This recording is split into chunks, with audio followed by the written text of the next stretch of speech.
Are the Iowa caucuses dead?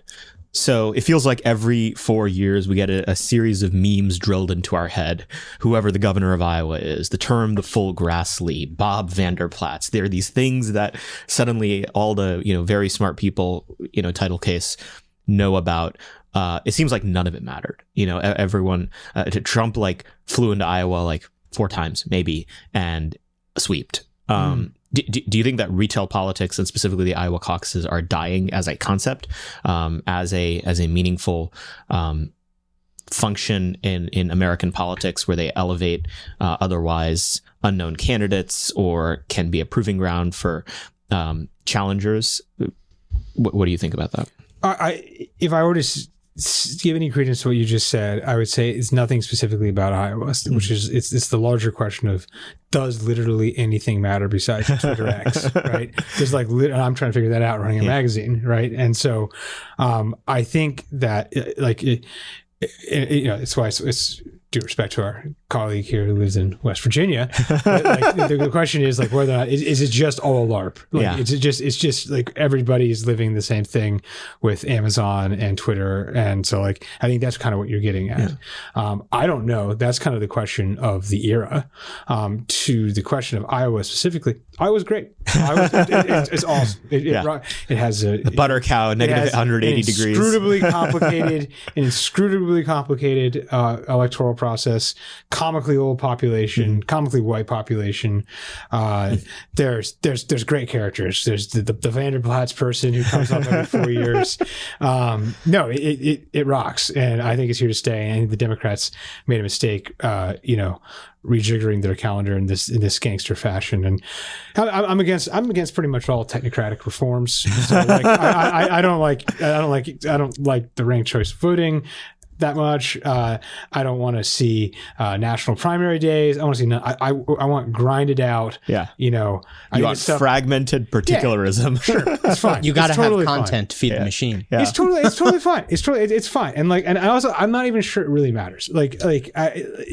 DeSantis, just beating up on him now, invested all of his game in Iowa, and DeSantis has run a subpar campaign, and he did not win in the thing that he invested in most. And I think that would have happened in any other way of doing this. I'm not a zealot on this. I think there are certain primary arrangements which could, accrue to one candidate or another in a particularly close race, right? Like Obama, Hillary was I think Hillary literally got more votes in 2008, which everybody sleeps on. Sanders, Hillary was very close in 2016. Maybe a different style would have helped Sanders a little more, maybe. But in general, I think this stuff is just things for nerds to talk about. I think I was fine. I think retail politics are here to stay. And last point on it, I don't think if Trump didn't have a demonstrated brand and pedigree and record of being able to talk to human beings, that he would have been able to just sort of phone it in, as you imply. Yeah, I mean, Sarah brought up an interesting point about Trump only flying into Iowa 4 or maybe fewer times. I'm thinking back to all the videos I've seen of the different events that people have done in Iowa.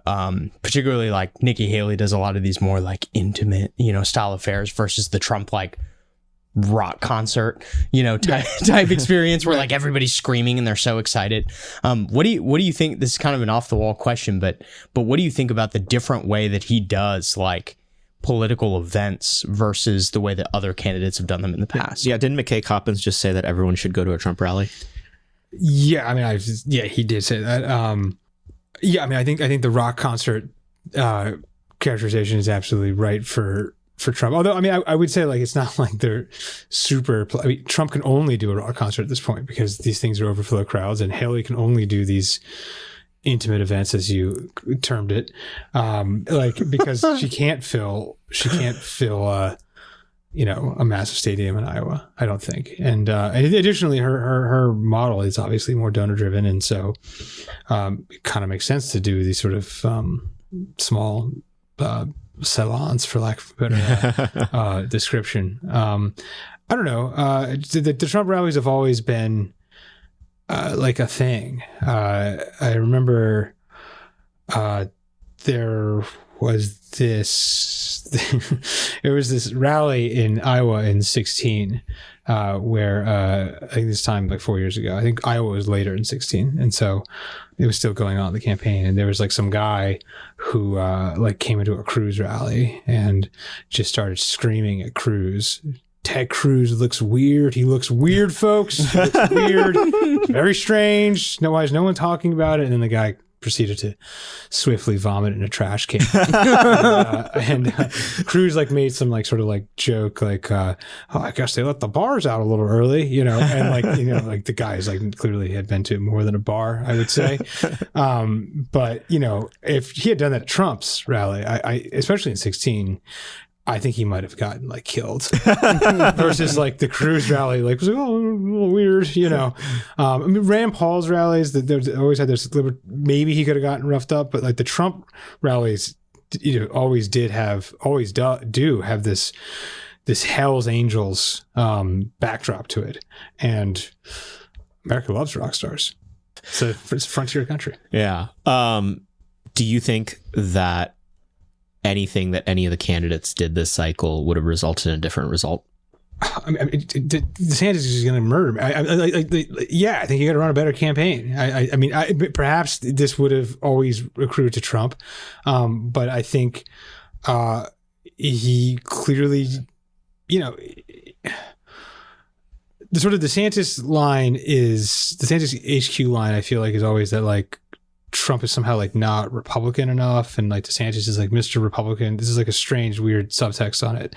But like in a lot of ways, DeSantis reminds me of the campaign he's run has reminded me of the old critique of the Democrats, which is that they kind of stick their hand up in the wind and decide what they remember the Kerry ad in 2004, you know, showed Kerry windsurfing, right? And like that was like a sort of allegory for how he decided to make decisions. And I think that this is just foreign policy is my focus and love. I mean, I think when DeSantis gave his answer on Ukraine to Carlson in April of 2023, and his answer was frankly softer and more equivocal than Governor Kristi Noem, who I didn't know had any view on the Ukraine war. Yeah. I was like, this is a problem.